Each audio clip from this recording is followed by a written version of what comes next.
আলহামদুলিল্লাহ। আল্লাহ তাআলা বলেন, আমি ৬টি জিনিস লুকিয়ে রেখেছি। সেটা হচ্ছে, আমি সুখ সমৃদ্ধ সুখ সুখ সমৃদ্ধ রেখেছি জান্নাতে, মানুষ তা খোঁজে দুনিয়াতে। সুখ মানুষের জীবনে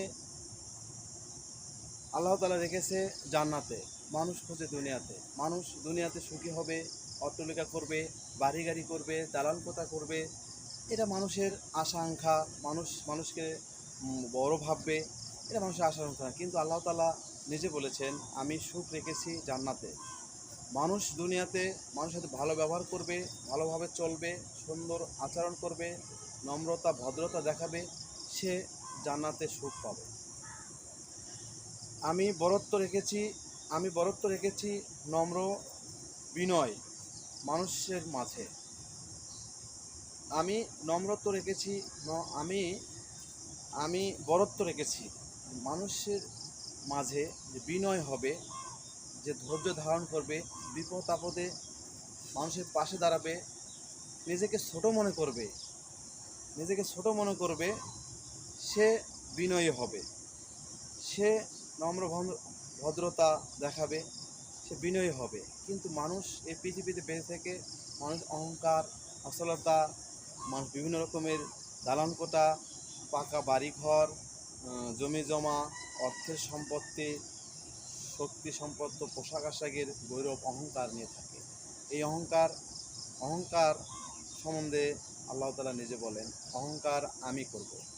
আল্লাহ তাআলা নিজে বলেন, অহংকার আমার চাদর। অহংকার নিয়ে যে টানাটানি করবে, আমার চাদর নিয়ে টানাটানি যে করবে, সে জান্নাতে প্রবেশ করবে না।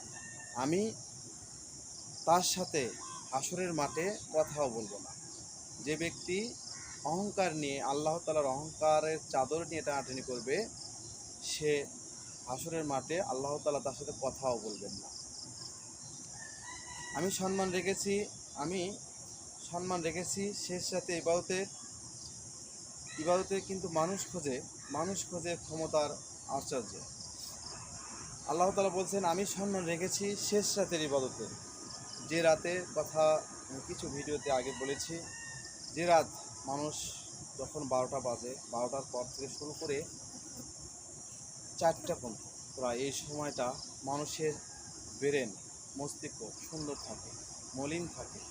মানুষ ইশার সালাত পড়ার পরেই ঘুমিয়ে যাবে। বিভিন্ন রকমের আড্ডা গুজব, অশ্লীলতা, খারাপ কাজ, ফেসবুক, ইউটিউব, এগুলা না দেখে ইশার সালাত পড়ার পরেই সে ঘুমিয়ে যাবে। এবং এই এবং এই সময়গুলোতে উঠবে, যে সময়গুলোতে নিরিবিলি টাইম, আল্লাহর কাছে চাওয়ার টাইম। এই সময় আল্লাহর কাছে চাবে, এবং ওই সময় আল্লাহর কাছে যা চাবে তাই পাবে। এই সময় চাওয়ার মধ্যেই একজন বুজুর্গ মুমিন মুসলমান হয়ে উঠবে এবং সম্মানী ব্যক্তি হয়ে উঠবে। আমি দ্বীন ইসলাম এঁকেছি ক্ষুধার্ত ধৈর্যের মধ্যে, কিন্তু মানুষ তা খোঁজে উদারতা দুনিয়ার সচ্ছলতার ভেতরে। আল্লাহ তাআলা বলছেন, আমি দ্বীন ইসলাম রেখেছি ক্ষুধার্ত মানুষকে, যারা আহার দেবে, মিসকিন, গরিব, অসহায় মানুষের সাথে শত ব্যবহার করবে, এদের সাথে সুন্দর আচরণ করবে, চলাফেরা করবে। এদের মাঝে আমি এদের মাঝে আমি এদের মাঝে আমি দ্বীন ইসলাম রেখেছি। এই দ্বীন এদের মাঝেই আছে। 5 ওয়াক্ত সালাত আদায় করবে, মানুষের সাথে ভালো ব্যবহার করবে, ক্ষুধার্তকে খাবার দেবে, পাশের একজন না খেয়ে আছে তাকে খোঁজ খবর নেবে, যারা হাসপাতালে আছে, বন্ধু বান্ধব, আত্মীয় স্বজন, তাদের খোঁজ খবর নেবে, পিতামাতার খোঁজ খবর নেবে। এগুলোর ভেতরেই এগুলোর ভেতরে দিন এগুলোর ভেতরে দিন রেখেছে। ধনী হওয়া রেখেছি অল্প সন্তুষ্টিতে, খোঁজে তার লোভ লালসার ভেতরে। আল্লাহ তাআলা বলছেন, আমি ধনী হওয়া রেখেছি অল্প সন্তুষ্টির ভেতরে। মানুষ অল্পতেই সন্তুষ্ট হবে, কিছু পেলেই আলহামদুলিল্লাহ বলবে, আল্লাহর প্রশংসা করবে, না পেলেও আলহামদুলিল্লাহ বলবে, আল্লাহর প্রশংসা করবে। এটাই আল্লাহ তাআলার আদেশ। এটা বাদ দিয়ে আমরা অল্পতেই সন্তুষ্ট হই না। আমরা খালি দুনিয়ার পিছে মহতে ঘুরে আসি, যে আরও পাবো, আরও পাবো, আরও হবে। আজকে একতলা আছে, কালকে 5তলা বিল্ডিং করব, 6তলা বিল্ডিং করব। এটা নিয়ে আমরা বেঁচে ব্যস্ত আছি। আমি দোয়া কবুল হওয়া রেখেছি হালাল উপার্জনের মাধ্যমে।